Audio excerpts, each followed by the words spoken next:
And here Hello, we are. here we Welcome are. everyone to episode 5 of another Car Channels podcast. With me, as always, Jason Andrews and Courtney Myers. What's up, guys? Hello, Mario. Thank you for having this once again. We're excited. The momentum is picking up. Yes, it has. In fact, today I am so excited because I think today I'm finally get to put to rest for the audience who the biggest car enthusiast here of the three of us. And let me just exhibit A here. I'm drinking whiskey that's Alfa Romeo Wow. F1. So, Wow. unless you guys are drinking some Mustang rum or something, we just have No, to agree that I'm the biggest car enthusiast of the bunch. I'm just drinking coquito from Total Wine. That's it. but I'm not drinking anything. So I I, Okay. think today is going to be the best episode that we've I, ever done. I think As so. of right now, Jason is in the lead. I will concede. Well, Or maybe he's on a slowdown. We'll see. We'll see. No one knows. Yeah. who knows? Who knows? Well, Well, what's on the guys, agenda, this week, guys? we have a couple of things. So first, since the release of episodes 3 and 4, we've gained about 500 subscribers. So pretty nice. Cheers to Uh, everyone out there. Yeah. cheers Cheers. to everybody who's taking the time to subscribe. And then we have a couple of questions and comments from the Q&A from the last episode. So we'll get to those towards the end. So thank you to those who took the time to leave us a couple of comments. Yeah. And we have a maybe controversial item in the agenda. We'll see if we get to it towards the middle.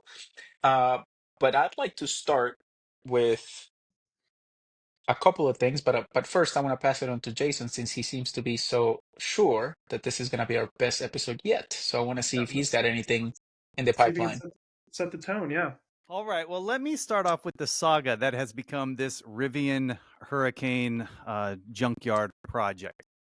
You guys probably remember from my last episode, a tree happened to fall on my Rivian R1T Launch Edition truck. And I sent some photos off to an estimate place, the only authorized Rivian estimate center in Jacksonville. They came back $16,000. So Whoa. questionable. I sent those same photos off to Progressive, right? Who's my insurance carrier. They came back $2,100. So you can see a pretty big discrepancy. So what has happened is I have taken the truck to this place in town, Guardian Collision. They're cool. And they disassembled the truck, and they called Progressive out to look at the truck disassemble. So let me show you guys just a couple pictures. I have a few from the truck that has been disassembled. Here we go. Right here. Okay, so you can see Wow. this looks a little weird, okay? We've got all these little markings on the bedside. This is where there's either a big scratch or a dent or whatever. It's something that needs to be repaired. Mm-hmm. And you can't really tell. Let me see if I can zoom in here. I cannot. But there's marks all over here. So you can see they've taken out both door handles, the trim. Maybe this window is out for whatever reason. The back window completely out. Don't ask me why that. I'm sure that the spoiler is now out. The gear tunnel door had a little nick on it, so that's out. Let me show you one more photo here while I got you guys. You guys will like this. How can I do it? One second. My attention has never been more peaked, Jason. Well, I'm glued to the screen. I'm going as fast as I can. I'm figuring out how to use this thing here. I have to stop. Amateur hour. Okay, did I stop sharing? Yes, you did. Yes. Okay. So now let me go here. Bring up the other picture. Now this story has a happy ending. Okay, so just stick with me 35 seconds. Okay. I should have been more prepared. Okay, here we go. Second photo. Load it up. Oh, you guys are gonna like this one. Wow. You guys are gonna like this one.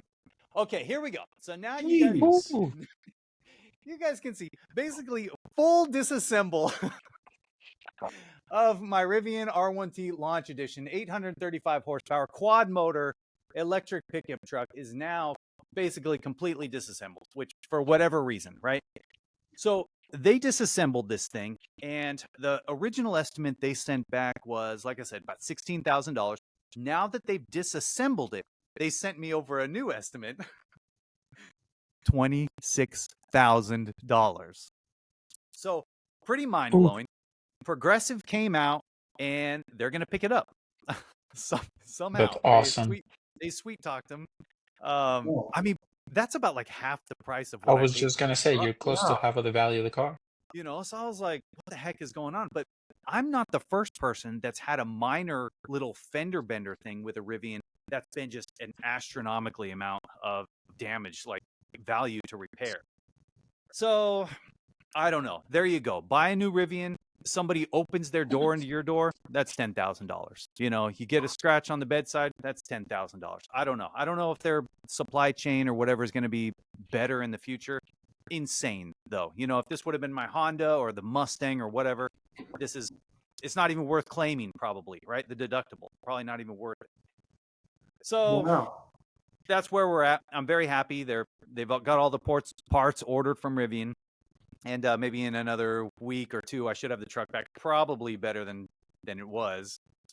Maybe there was a door ding or something in there before, but all that stuff will be taken care of. I will say, surprisingly, two funny things about this. You guys saw the pretty big dent that was left on the hood. It didn't scratch the paint, so I think Rivian is like laying it on pretty thick on these, at least these launch edition trucks. And two, a 70-foot tree fell on my truck. The alarm didn't go off. I'm out there pressure washing the side of the truck. Alarm goes off. So Wow. I don't know what Rivian's doing with that, but because I ran out to the truck after the tree fell, and I was happy because the alarm should have gone off. The cameras would have recorded it. I would have had some even better content. Sure. Nothing happened. So All it about is the what it content. is. Yeah, the Rivian saga hopefully is coming to an end soon, and I'll have a halfway new truck, roughly. Yeah, that's insane to me, but good, I guess. That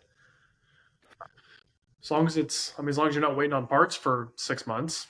They didn't seem like parts was an issue. They thought they would start to trickle in this week, and a lot of them it seems like are like one-time use only. So like the rails on the bed, the emblems, the spoiler on top. For whatever reason, those are one-time use only parts. I don't think the spoiler on top was scratched, but maybe they had to pull it off to pull the window, to pull the door sill, to pull the window, to get the thing out. Whatever. Big mess, but very thankful that insurance decided to pick it up, Yeah, that's good for you. Let's see if I am as lucky with Progressive since the person who hit my Kia had Progressive as their insurance. And I heard from them today because I've been waiting for 2 weeks for the claim.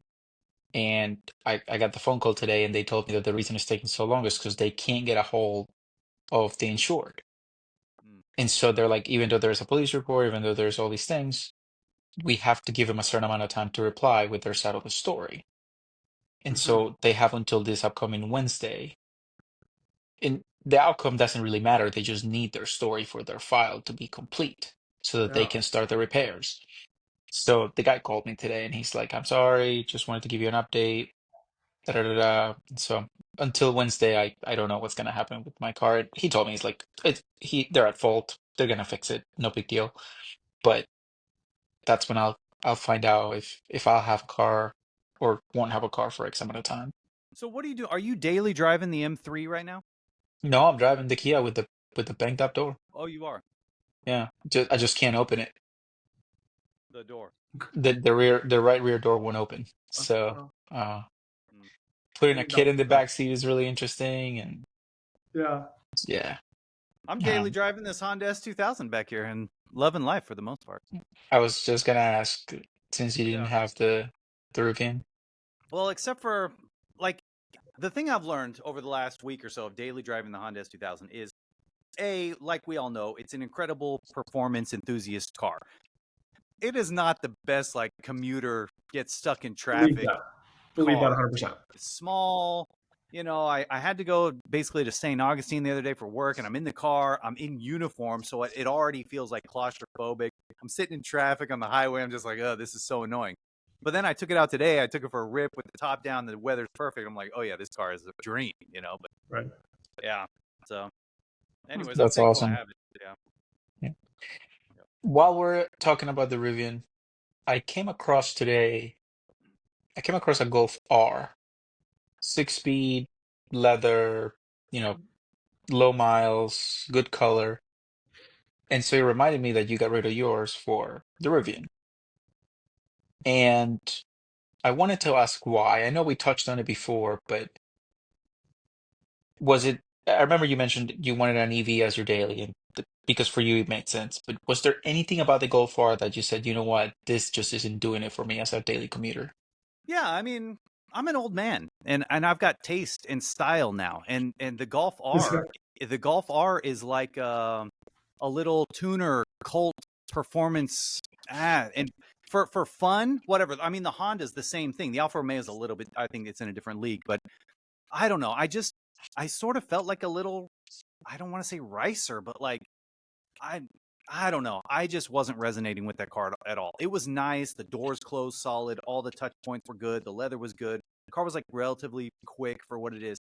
I just had no interest driving a little Yeah. turbo performance hatchback. I had no issue. I didn't want to. Yeah, and before I bought my S5, which I'm loving by the way, um, it handles like a dream. Got some bronze rims on the way. It's kind of just be primo. Um, Before I got that, I was looking at a RS3 from Audi, which has the straight five and just an iconic engine, sounds amazing, tons of performance out of that little car. But I saw one driving, and it was like this 19-year-old girl with daddy's money, and I'm like, yeah, that's who drives those cars. My wife said the same thing. She's like, you need a little longer. Your knees won't fit in that, and I do understand what you're saying. Yeah. Um, so That's why Mario, you thinking about maybe getting one? Well, Jason's sloppy seconds again. oof. You know, Well, funny story, and I don't know if this is legal or not, but about a week and a half ago, the guy that bought my car down wherever in South Florida texts me. I don't know how he got my number. Obviously, the dealership gave him my number, and he just had some basic questions. I had no problem answering it, but I was like, bro, how the fuck did you get my number? You know, Yeah, like that's strange. Yeah. not supposed to do that. I recall when I bought Jason's Mustang, it was Jason who reached out to me. Like I get a message on Instagram just says congratulations, and I'm like, Like, who is this who's guy? this guy? That's the Uh, first time you guys met, right? yeah, yeah. Okay. Well, because I think you told him I bought it Yeah. because I was at the dealer. But again, at this point, I had no idea who Jason Yeah. was. He wasn't. Isn't it funny? Like isn't it funny in like our little car circle? Like we kind of have these like little sub groups. It's like we were talking about Kane Robbins, and you're like you had no clue who that was, and it's like I'm tight with him, kind of the same way I'm tight with you guys. So just very strange how there's like 15 car guys that I know, and like they're all in these little circles, and maybe that doesn't make any dang sense, but it's kind of Yeah. funny. Well, to answer the question regarding the R, I'm looking at something. So What year I, is it? What year is it? it was a 21, 22, like Okay, something so like the new that. one. Yeah. Yeah. Okay, the new one. What color? What's the color? Uh, the red. I think the red Red. looks And it's stunning. ugh. And it's a manual? It was a manual, yeah. And again, Right? it's probably not gonna happen because, like you, I need something like I don't want to say a little more business-like, but I can't be pulling up to meetings in a Golf R. Like that's one of the reasons I got rid of my Type R because even though it was a great alien and I loved it, I would show up to somewhere in a suit, banging gears in a Civic Type R, and it's like, eh. So, um, It's a little more classy than a Type R, but not much. but not Nice. by much. It's its competitor. It's a hot hatch. So but anyway, I It's that am Audi, bro. looking. I'm looking at the Audi very closely. But what I'm looking to do, I still have. So I still have the M3, which that car is timeless. Like I can pull up to anywhere in that M3, and people still like because it's in such good condition. Even like the top down, everything's great. So, but it's still a manual. And again, if I'm wearing business clothes, like there's that part of it where it's like a little bit too much. But and also because I'm always afraid it's gonna break down. But um, but again, I've thought maybe like a like a four-door M3 or an Audi. I don't need an RS something like an S5, like Courtney's is fine, but I'm trying to find something to like love. Like I haven't like loved my daily driver for a long time. Like my Tesla was okay, the Kia's okay, my X1 was okay. Like it's okay, but I don't love it. And maybe you're not supposed to love your daily. I don't know. But I want to get something that I enjoy driving as much as the Mustang, as much as the N3. But yeah, so I've been looking at a bunch of stuff. Like I even looked at a CA Corvette, and I was like, if I trade in the Mustang and I do this with the Vet, like I'm like coming up with all these plans, all these cars, and I'm like, nah, I just need something because I drive for work quite a bit. And I just need something that's gonna get me to Tampa and back, and I enjoy driving it. That's mainly my thing. Well, I'm still in the honeymoon phase, I would say, but a little bit. But I do love the Rivian. Yeah. The issue for me, not saying that it can't be electric, but if it from an electric perspective, the only thing that made sense to me was the Tesla, just because of the supercharger network, the amount of miles that I do. Like the round trip is 200 miles. Mhm. And so, You can charge the Rivian at the Tesla stuff. yeah, I guess so.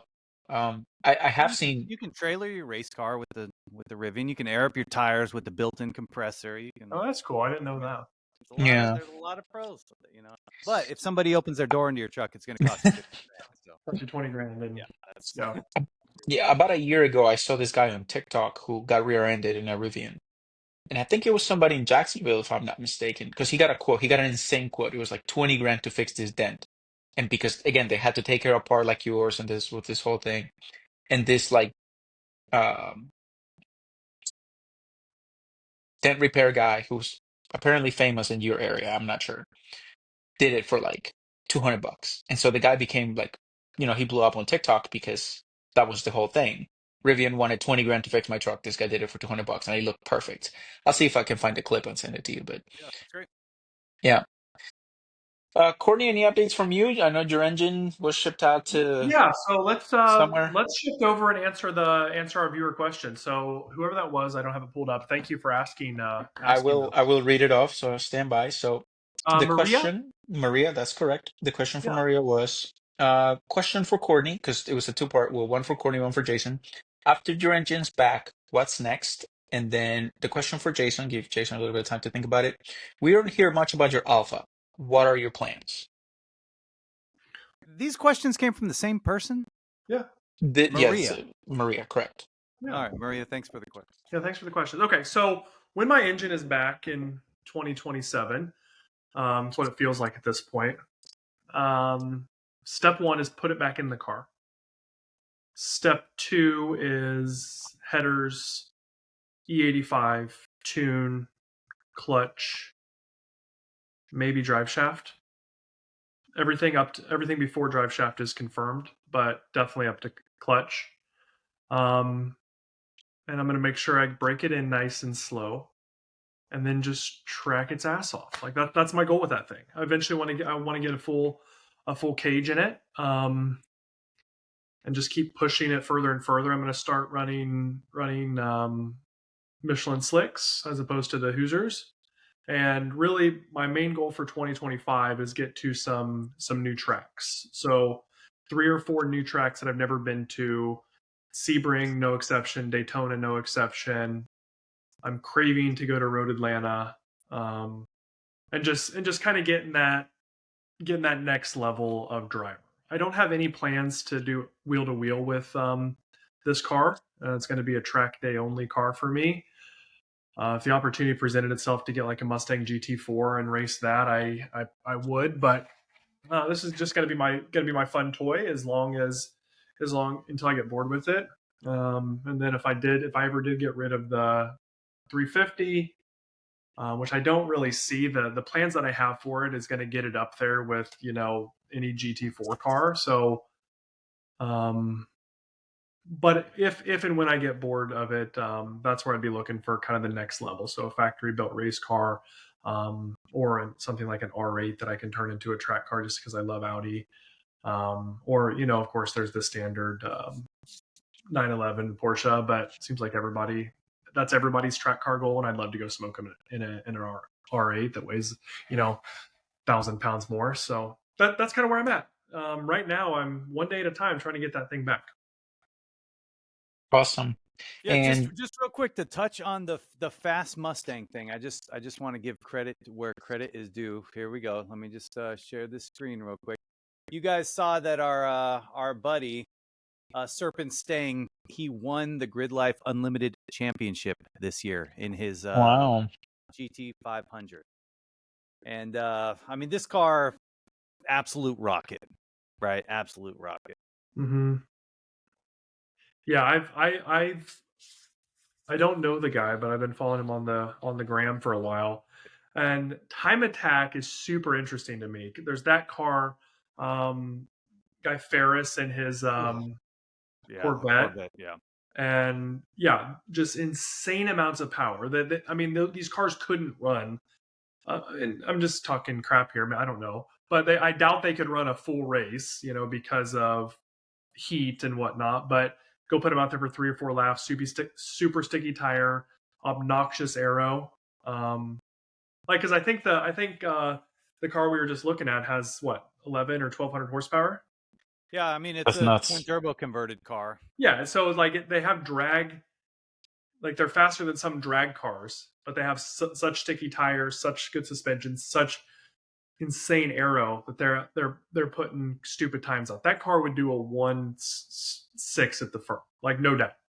Not that the firm is the baseline track for anywhere, but just like putting these crazy times down. And actually, to be honest with you guys, I'm more interested in that kind of racing than 4 hour, 12-hour endurance. But I just don't Yeah, have the. I kind of agree. I think Time Attack would be just an incredible thing. The thing is just takes time. I mean, you got to go to the races. The only reason, and I don't want to say the only reason because I don't know all the details, but the only reason this guy won and not Ferris is because Ferris didn't go to every race. You have to add up the So points. it's almost like, okay, yeah, you've got a fast car, you're a very good driver, I get that, but you've also got the time and the money to trailer your car to every one of these races throughout the Yeah. season, and that's something like right now, I don't have the time, I don't have that type of time. Mhm. That'll be very important for us when we get to our WRL season, because we won't be able to attend all of the races because the calendar goes through the whole country. We're only attending a limited amount, yeah, a limited part of the calendar, mainly in our region due to cost. And so now the championship is a little bit different, but you also have to have enough points to make it to the season finale to run in the final. So for us, it's going to be more, the first season is going to be more about getting everybody used to racing wheel to wheel. And then beyond that, hopefully we're able to raise enough money for all of us to be able to say, okay, let's make a commitment out of our schedules to go race the complete calendar. So, I think this first year will be good. Like, humbly, I think I'm a good driver, but also I've never raced wheel to wheel outside of sim racing, right? And that's going to be a huge adjustment. Yep. But it's going to take a lot of learning. So, yeah, it'll be interesting to say the least. Now let's get to the second part of Maria's question, which was, Jason, we don't hear much about your Alpha. What are your plans? Maria, that is a fantastic question. And let me just tell you right now, obviously, there's a lot of things I can still do with the Alfa Romeo, but because the military has decided to move me around, I just have sort of lost a little, I don't want to say motivation, but I dump a bunch of time and money into the Alfa Romeo, and then I'm getting ready to move overseas. So racing the Alpha, modifying the Alpha, even driving the Alpha to a certain extent, I do drive it a little bit. It's just like so far down my priority list of life right now with a kid moving overseas. What am I going to do with my house? I'm going to sell it. There's work is extremely busy. It's just so far down the list. I'm really not even thinking about it. I do love the car. I love walking into the garage and looking at it. I love driving it occasionally, but I don't have any immediate plans for the car right now. So Yeah. that's I have a question for me. Why are you dailying the S2000 and not the 4C? You want the honest answer? Yeah. All right. Now, I don't want anyone out there to judge me right now, but the honest answer, He's trying to keep the miles off of it. the honest answer is that the S2000 is closer to the garage door right now. So I'd Right. have to move the Wow. S2000 anyways to get the Alpha out. So I might as well just take the Honda out. That's Yeah. the honest answer. I thought your answer, Mario, kind of alluded to it. I thought it was going to be to keep the miles low for resale value, and No, I was gonna call you out if that was your answer. that's So not the case at all. I mean, it does have low miles, but I have the amount of time I think about the miles on that car is zero. I yeah, don't think about kind of it. like the Good. guys on the Facebook forums who still think their Shelby GT 350s are going to be worth $1 million someday. I'm like, no, just drive the damn car. Just drive it. Yeah. Now, the next comment from one of our subscribers is not a question, but it's more his opinion on our debate of the ZR1 versus the GTD. So I'm gonna read it and then get you guys' reaction. Uh, it says Marcus Well BMD 6922 says the ZR1 will end up being the more popular car for sure, but the GTD will end up being worth more later down the road. They won't make many of them, and I am sure that they will be close to 900 crank and a lot.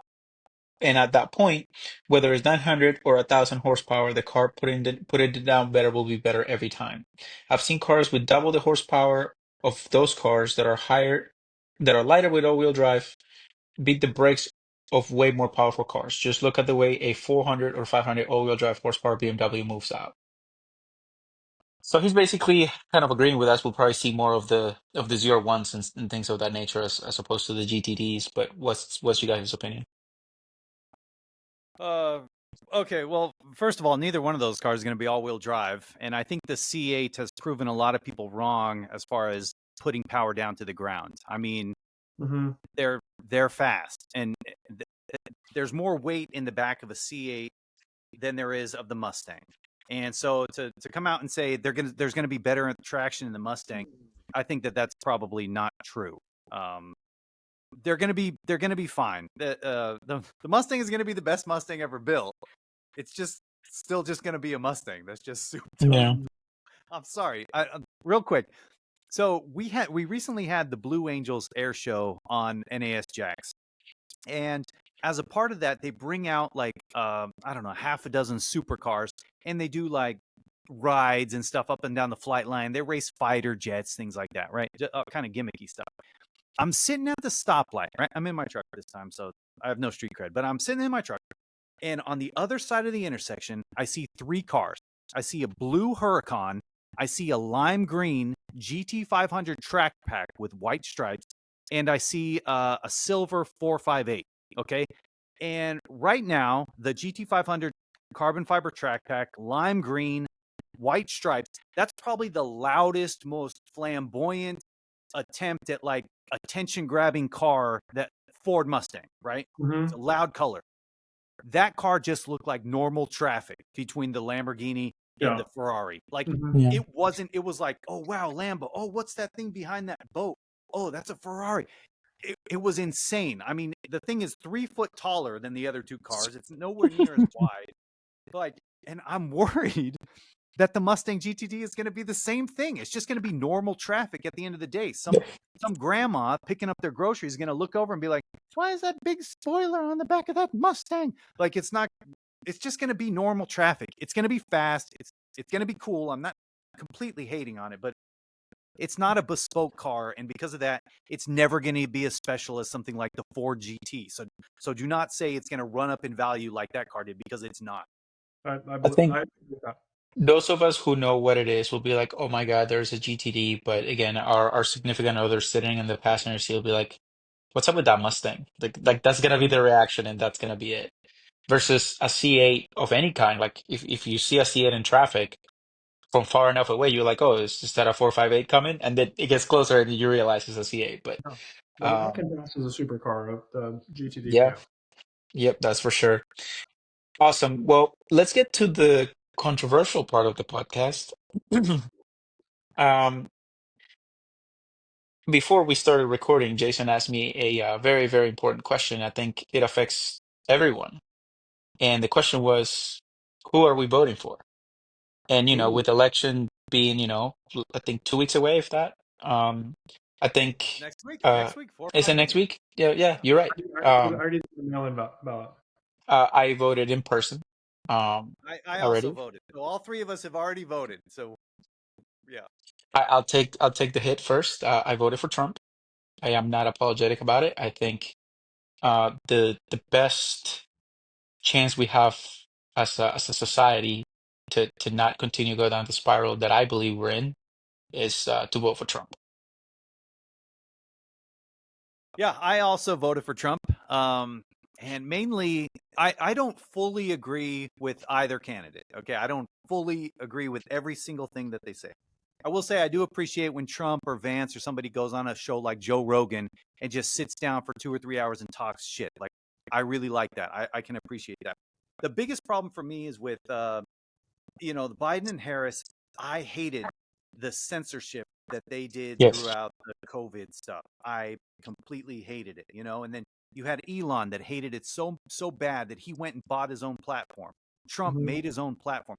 And so I think for like our freedom of speech and the First Amendment and things like that, that's just like a all stop for me. So I hated how the previous administration handled that stuff. And I mean, there's other reasons too, but that's like a really big one for me. So we voted for Trump. Yeah. Yeah. I also voted for Trump. Shooketh. 3 white, 2.5 white dudes like voted for Trump. Um, edit that part out. I'll get canceled. No, my biggest thing for the reason I voted for Trump is actually due to an appointment he's likely to make with Robert Kennedy Jr., who Bobby Kennedy, who is very passionate about clean food, Yeah. and that's kind of my selling point. I think they're both stupid as hell on TV. To be honest with you, like I can't stand listening to Trump or Harris talk. Um, but I think my main spear voting that direction was due to food, getting rid of seed oils, um, better food in schools, and I think a lot of the if you go down to the microcosms for a lot of issues in this country, it's if you go to the grocery store right now, half of that store is junk, at least. Yeah. If you go look at a label, seed oils, red 40, all these dyes.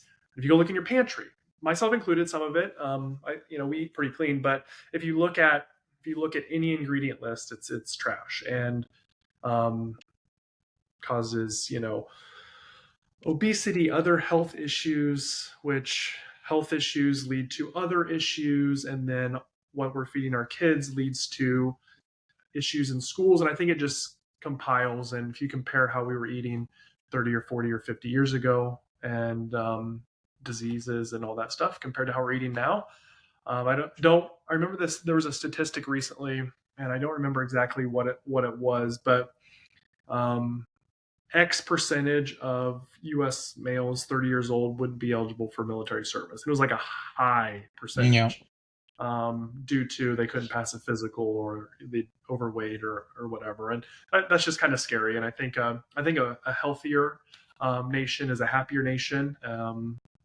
so yeah, that's my main reason for voting for Trump. Actually, has nothing to do with Trump. Well, guys, I'll tell you this. In my line of work, I read a stat the other day that said by 2030, so in less than 6 years from now, over 50% of the country was going to be considered obese. So and if you go back, I think that was down to like 1992. It was like 12% of the country. So when you look at the escalation of our Mhm. bad health, it's incredible. And I side with both of your points. I've always said I'm a First and Second Amendment absolutist. Like it has to, we have to do whatever it takes to protect those. Because if we don't, the bridge from from that to some of these nations that have virtually no freedoms is not very far. And it doesn't start big. It starts with telling you, well, you have to use these words or you can't say this. And that that line gets moved a little by little by little by little, and next thing you know, there is very little that you can say, or Yeah. going after your opponents because they don't, I lived that when I lived in a third world country. So I didn't come here to give up my freedom. I came here to have my freedom. So, Yeah. um, and again, the food and health, I heard somebody who spent their summer in Europe and they're like, did you eat pasta? Did you eat pizza? Did you eat all these things? And you don't feel like crap after every time you eat. And then he came back to America and had the same thing. And it's like you go into a food coma every time because the ingredients are so crap over here. Mhm. And and it's like how is that possible? We're the greatest nation in the world. Why can't we take care of our own? Like with something as simple as our food. So I'm with that point as well. And this is not to make this podcast political, but I think the part of this podcast is to express ourselves. And if Yeah. we had a member on the podcast who voted the other way, I would love to hear why. And you know, it doesn't mean that I would think any more or any less of them. We welcome discussion, and that's again, that's part of that First Amendment. I think it's important to be able Yeah, to speak our mind. absolutely. And somebody might say, "Hey, stay in your lane and talk about cars." Well, this has to do with cars too, I It think, does. because cars are a big part of our life, and the way we enjoy our life, you know, falls into our hobbies, and yeah. So I Awesome. didn't connect those very well, but there's a connection there somewhere. But you had the stay in your lane pun, so that was nice. Yeah, there you go. Oh, yeah. Yeah, that was good. That was good. Now, to wrap up today's episode, there's a segue. You said this is obviously important to us. I've been wanting to to touch on this for a few episodes. Take a couple of minutes and tell the audience how we got started with our hobby. Basically, what was it about? Like, was it your first car? Was it something you saw on TV? And what brought you closer and closer to this incredibly expensive hobby of ours that we spend most of our money on? Incredibly. Jason, you go first.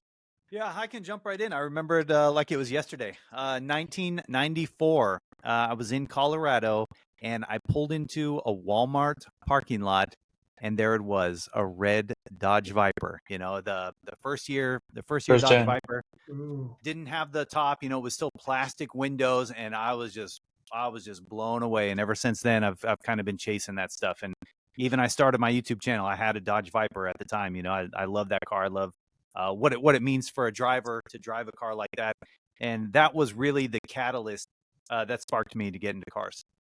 Yeah. I've never driven a Viper. Hmm. I want to. They're Oh, nice. Yeah. what about Mario's scared of Vipers? I am very scared of Vipers. If they have new modern tires, not so scared. If they have the original like type of tires that came with them, those cars are a death trap. I love to look at them. I think they're gorgeous. I think they sound amazing. But if they don't have like, today modern tires on, they're very scary. So if we throw I some, will admit, in my saved items in Facebook Marketplace, there may or may not be a few Dodge Vipers in there that I'm watching. Okay, Mm. yeah, no, I'd love to. I think an R8 wins for me though, just because I'm such an Audi ho. So how I got into cars, I don't even remember really. I liked speed and that feeling, and reckless. I grew up on a farm doing stupid shit all the time, like four wheelers and whatnot.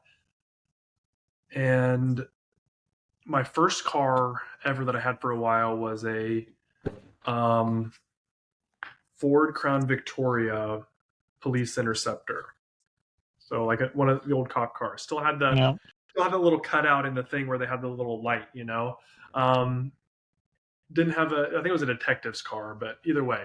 And that thing would just go. Like it would go, it was way faster than it should be because it had the upgraded engine in it. It was just bulletproof, and I loved it.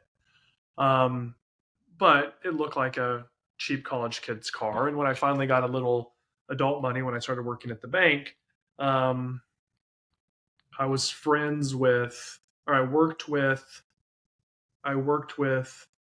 a woman who was married to a salesman at the local Ford dealership in this small town, and got talking. They had a black 2011 Ford Mustang V6.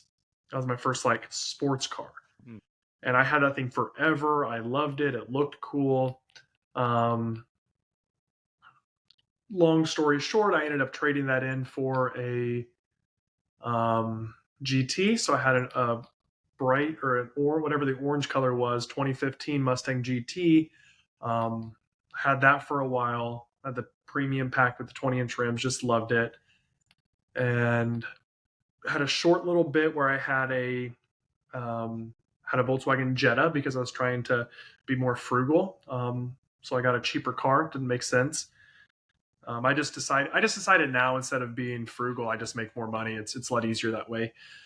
Uh, traded that in for a white Mustang GT supercharged, and we'll have John on the podcast sometime. He can talk about that. But did all sorts of stuff. Had it tuned to like 700 wheel.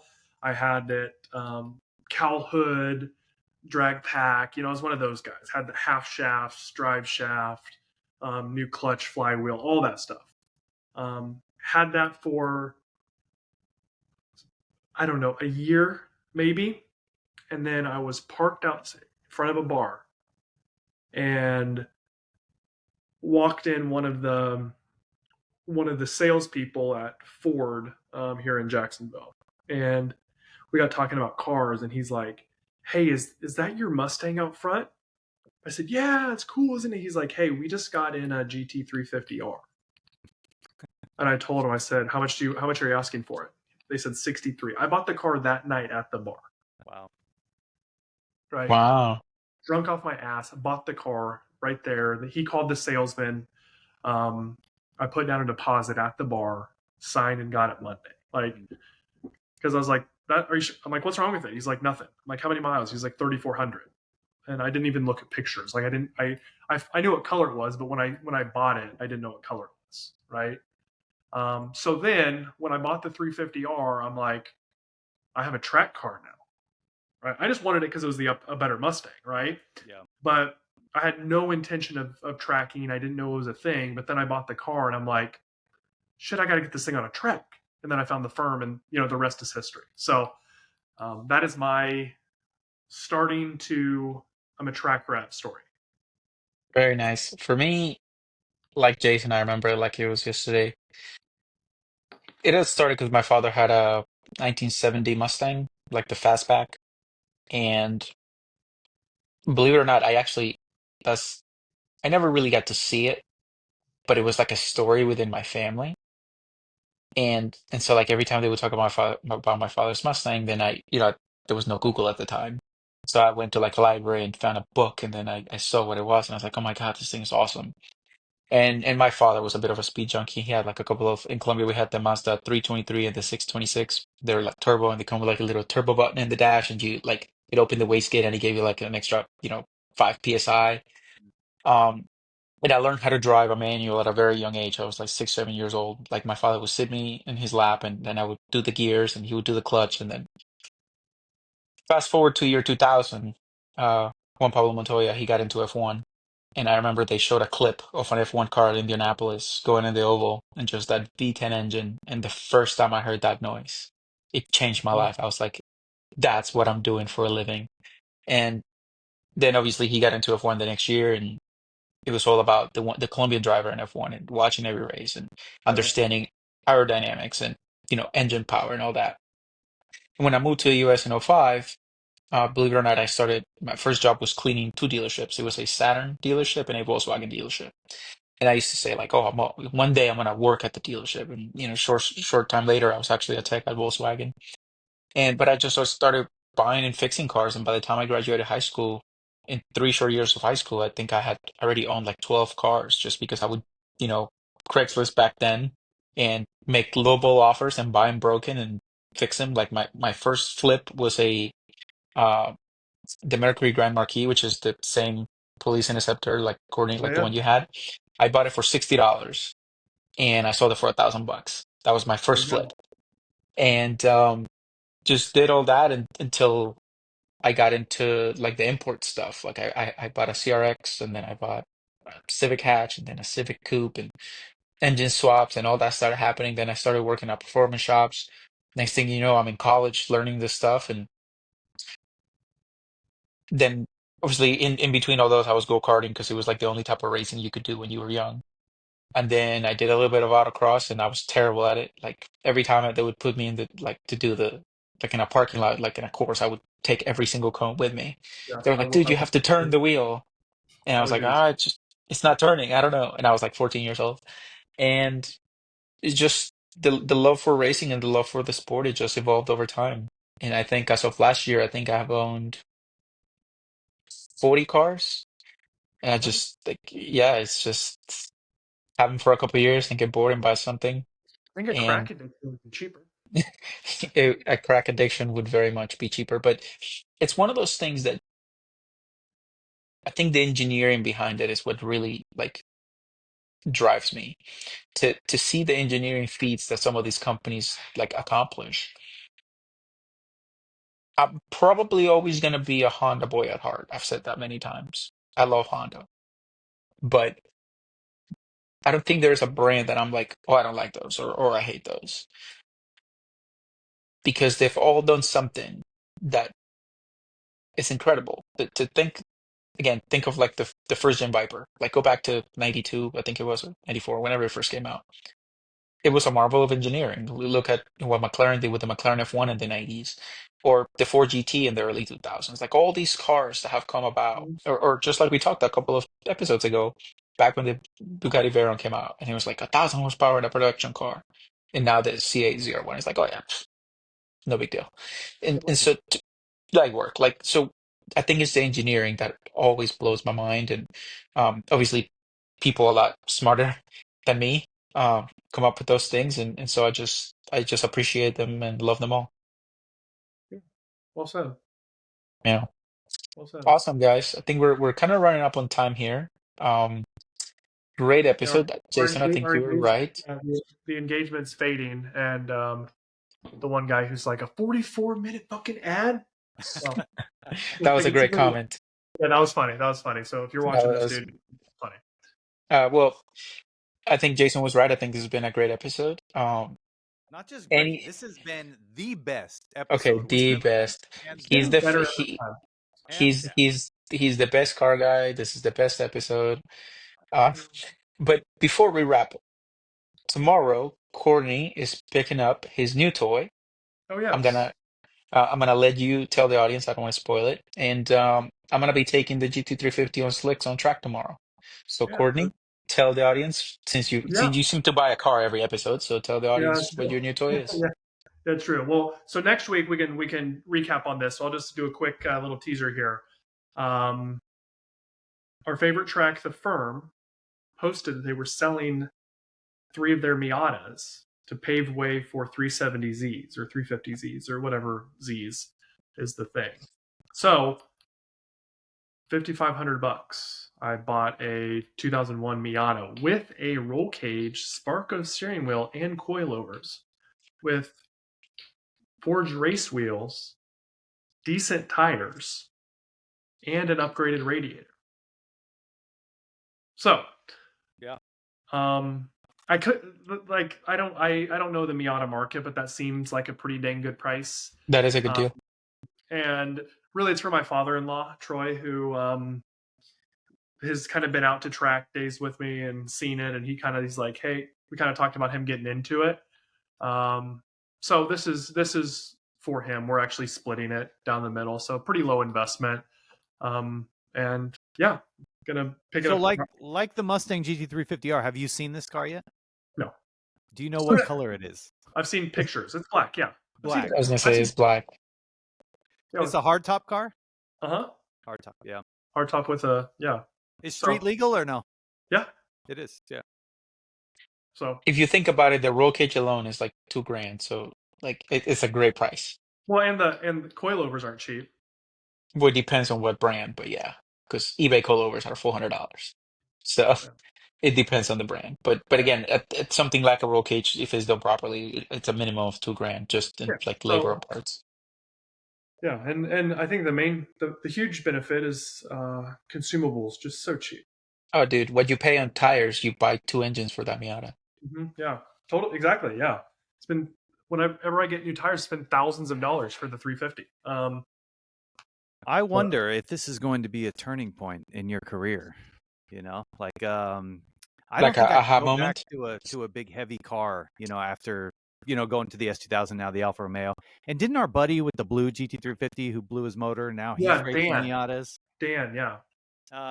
There might be something to it. I don't know if there's any going back now for you, Courtney. Well, we'll see, because I'm just about to write a huge check to get my engine rebuilt, and all those upgrades is going to put it up in the 500 wheel, and so We'll see. how do you overcome weight? More power. More So power. More money. Um, That's what it is. yeah, we'll More see. We'll money. see. I've driven a BRZ that I blew up. So I think I If was driving that if on its way out. It didn't feel very responsiveness, but I think the engine was about to blow in hindsight. So yeah, we'll see tomorrow. if you blow up the Miata, you would have blown up 3 engines in a calendar year. I'm just gonna say that. We'll see. Challenge accepted. No, don't Well, hey, threaten with a good time. if I blow up this Miata again, like you said, hell of a lot cheaper than I'm gonna have a $20,000 repair bill on this Mustang. Like, That's crazy. yeah, but 1,500, I get another Miata engine. Yeah, That's crazy fifteen for hundred. I what? think 1,500. You buy two of them. Yeah, for what that's crazy to think about it. For what I'm spending on, I mean, I'm taking a guess, but it's gonna be over 15 grand on my Mustang. Like, by like three Miatas. That's crazy. You could buy 3 Miatas and a trailer for the money you're spending on your engine alone. Yeah. Well, Well, too we'll late see what now. happens tomorrow. Awesome, Yeah. guys. This has been the best episode so far. The Thank you, best guys. episode. And if you guys made it all this way, do not forget to subscribe. And like we Please. mentioned early, if you have any questions for Mario, Courtney, or myself, leave them down below. Bye bye. Bye bye See now. you next time. Goodbye. See ya.